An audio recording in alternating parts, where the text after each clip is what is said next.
Good afternoon and welcome to NYFP this afternoon. I'm joined by Doreen Mogavero of Mogavero and Lee. Hi Doreen, thanks for joining me today. Good. Hi, thank you for having me. Appreciate it. Well, for the second consecutive session, U.S. stocks are back up. We have a lot in the background, including Greece as well as mixed economic data. So what's behind today's gains?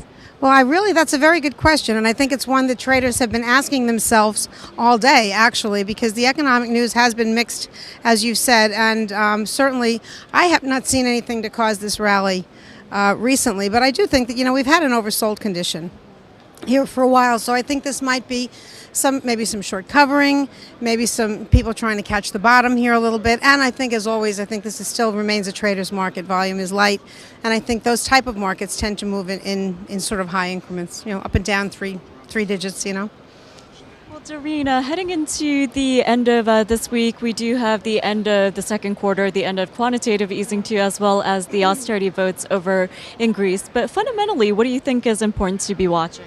Well, I think, as always, I think you still have to continue to watch jobs. And that is the primary, I think, number that the traders are watching.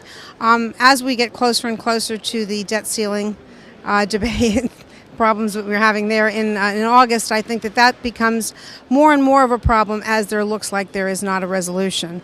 I think if we get any sort of a hint that there will be a resolution to that is favorable to the market. I think you'll see the markets sort of shore up a little bit. But I think for now, I think those are the two things that we're watching. Progress down in Washington and jobs. Okay, Doreen, last but not least, before we wrap it up, we've covered the broader market as well as fundamentals. Are there any technicals that you're paying attention to? Well, I think the S&P, the lows in the S&P that everyone's looking for, and for some stability, no matter what happens, 1250.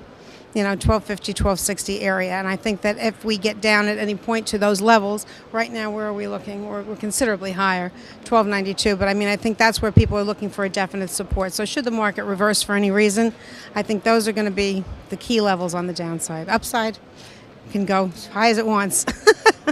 Okay, Doreen, as always, thank you so much for your time and thanks for all your insight. You're very welcome.